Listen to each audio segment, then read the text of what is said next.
America's got Edward Snowden, and China's got Enver Toti.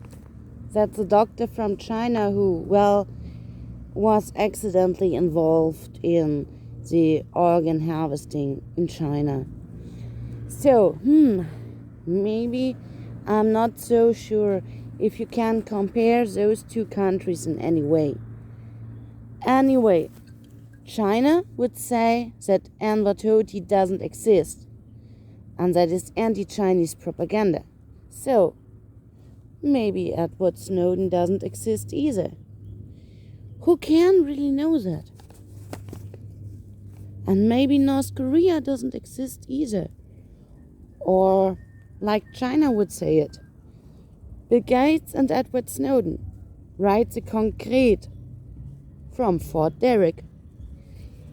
If I was American and if I was making anti-Chinese propaganda and China would start their Fort Derrick stuff, I'd ask them to open North Korea to the public. So I'd say, China says it's a country and not a movie set. Why wouldn't that so-called country want any tourism? Why doesn't China say, everyone can see North Korea. Bring some of your old bread and listen to an empowering speech of Kim Jong-Un. Or, let's be more drastical. After all, this is a video about propaganda, isn't it? When somebody talks about China, China always says it's anti-Chinese propaganda. So I simply use China as an example. So, what would I say if I was making anti-Chinese propaganda? First, I'd note that the so-called People's Republic of China was founded around the time that the MK Ultra experiments were dropped in America. Next thing, I'd note that this was a long time ago, like 55 years. Next thing, I'd ask who did benefit from Mao and Pol Pot. Not the people of China, and not the Soviets either. Whenever somebody makes some communism discussion, people are always like Stalin, Mao, Pol Pot. They never say like, I don't know, Stalin, Boris Yeltsin, Mikhail Gorbachev. I'd also note that this was a long time ago. Still, if it would be correct that China was also about being a false flag country against communism, against the Soviets, if China and Pol Pot were about mixing in the communism scene, just like, I don't know, something in the last few years could have been about mixing in the truther scene and whatever.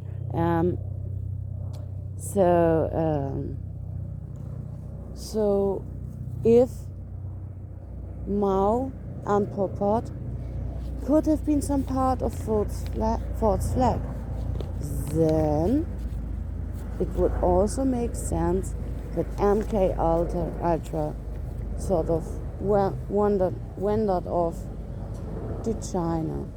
And that's not a coincidence that this was around the same time that the so-called People's Republic of China was founded.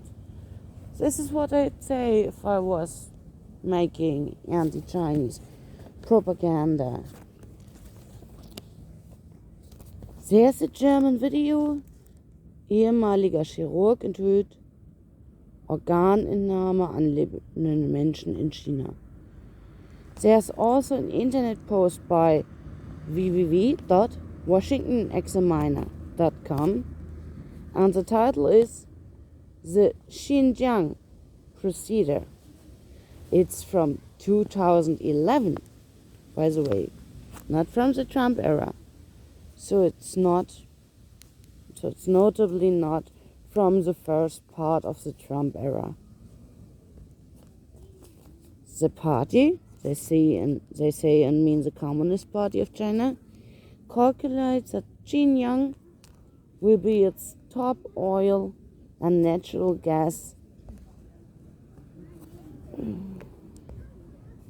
production center by the end of this century. So much for China. To protect this investment, Beijing traditionally depicted all Uyghur nationalists, violent rebels, and non-violent activists alike as CIA proxies. Shortly after 9/11, the conspiracy theory was tossed down the memory hole. Suddenly, China was, and always has been, at war with Al-Qaeda-led Uyghur terrorists, no matter how transparently opportunistic the switch. The American intelligence community saw an opening for Chinese cooperation in the war on terror. And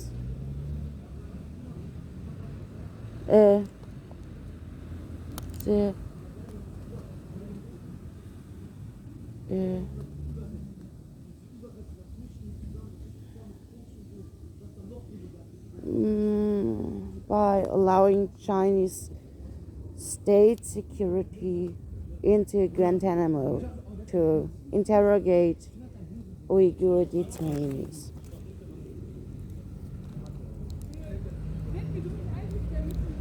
And it goes on. Xinjiang has long served as the party's illicit laboratory, from the atmospheric nuclear test in Lopnur in the mid-60s, resulting in a significant rise in cancers in Urumqi, Xinjiang's capital, to the more recent creation in the Tarim desert. I did write this down on paper before, so this is why I got difficulties.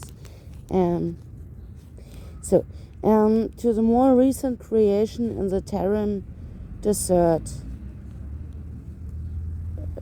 at what could well be the world's largest labor camp, estimated to hold 50,000 Uyghurs, hardcore criminals, and practitioners of Falun Gong. And when it comes to the first organ harvesting of political prisoners, Xinjiang was ground zero. And also, by the end of 1999,